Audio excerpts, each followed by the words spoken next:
It's 7:18 on this Wednesday morning, and around this time each Wednesday we check in with Mr. Nick. That's right, Nick joins us right now. Nick, of course, being Nick Childress. Get Fit with Nick is the program's name. Hey, Nick, how you doing? I'm doing good. Good Okay, morning, everybody. All righty, good enough. Can you adjust his mic a little bit there, Bob? Okay, so I want to make sure we get full volume from you there, Nick. So Nick joins us to talk about private gym training. That's the name of your business. And the last several weeks, you've kind of talked to us and our listeners about getting involved with the inner motivations, okay, that really can either hold you back or help propel you into something that is a better fit for your life. Does that sort of wrap it up what we've been talking about, Nick? Yeah, definitely. I think for people, especially if you've lived overweight most of your life, the difficult thing is believing that you can do it and getting started. A lot of people have tried little things here and there, or maybe they tried, a big effort and it didn't work out.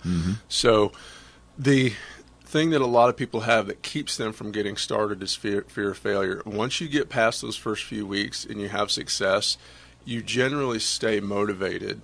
And if the program's right and it's not pushing you too hard and that sort of thing, you can do it. But getting past the fear of failure is really the biggest obstacle for people to get started. Homer Simpson said it best. He said, trying is the first step to failure. and it really is. But a lot of people actually think that way. They think better not to try than to fail. And how else do you learn, though? You don't. And Denzel Washington has a much better quote. He says, if you want to go places you've never been, you've got to do things you've never done. There you go. That means making mistakes. That means having failures. And some people hold themselves up to a bar of perfection, and they think, I just have to do it perfectly, and then I'll get perfect results. And that's always going to be demotivating. It's always going to set you up for constant failure because nobody can reach that. Even if you do everything perfectly in a program, a workout program or a meal plan, that doesn't mean that you're going to get textbook results. Your body is not a checkbook. You can't balance it that way. Someone told me once that if you endeavor something and you get 95% of it done, that's great. You're home. I would go with 80%. 80 even, okay. Because the big thing is when you try something, it doesn't matter really if you reach your goal or not. What matters is if you've made progress. Have you bettered yourself? Even if you haven't made measurable progress, you probably learned something. Psychologically, you can take benefits away from it. It's really about mindset. I mean, there are practical issues with failure. You put your time, energy, and money into something, then there can be practical consequences if it fails. But most of the time, it is the psychology that is holding people back. It is that fear of failure. Most people can afford a few $100s a month, 3 or 4 hours a week. That's not a huge commitment for a lot of people to try for a couple months and see if that works.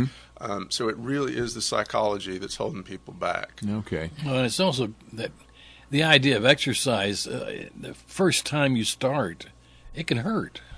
And then you get over it, and it goes on. Yeah, then you discover new hurts. Well, you constantly, no matter how long you've been in fitness, are discovering new muscles. Okay, all right, there you go. But, that's better. If you are really sore at the beginning of a workout routine, somebody has given you too much to do because your body adapts, but it takes time. The idea is there's two schools of thought. The first school of thought is if somebody's paying you money to get trained, they need to feel it, and they need to walk home sore every day. I don't agree with that because it's very short-term thinking. Yeah. I am always looking at the long-term, which is people need to stay motivated. If you're working with a conditioned athlete, then you may have to kick their butt pretty hard to get results. But somebody who's deconditioned or just looking to lose weight, you don't have to send them home hurting every day. Yeah, okay. And what happens every step along the way can be celebrated, too, as a good thing. I mean, the things that do happen. Yeah, that's the thing. I mean, you'll come in with a goal of saying, I want to lose 50 pounds or 100 pounds or whatever it is, but you have to set up little goals for yourself, and you have to take joy in the fact that you'll be able to do things that you haven't done before, whether that's push-ups or pull-ups or just having more balance. There's all these little things along the way that you see as successes. And every week when you do your weigh-in, if you lost a pound or 2 pounds or whatever it is, you have to be happy with that, because you can't just say, I'm not going to be happy until I reach, that goal. That it's too long. Everything in fitness takes too much time to work that way. To work in that way, yeah. And there's a term called failing forward, which, like you said, if you reach 95%, then you're great. I would say if you reach 60 to 80%, you've made improvements. The point is, it doesn't matter if you fail to some degree. What matters is that you've made improvement. So don't be afraid, and be proud of what you've accomplished. If you make 60, 80%, be proud of that. You can always come back and strategize and figure out how to do something differently to get more results and get you to that goal. But just be proud of what you've done. That's where confidence comes from. A lot of people think, if I lose weight, I'm going to be confident, and people are going to see me in a different way. And that is true, but that lasts a few seconds. What really matters as far as confidence is when you can look back and say, this is what I accomplished. I lost 50 pounds. It took me 6 months. I went in and did this in the gym. I can, do these lifts. I can do this that I've never done before. And you feel strong with your body.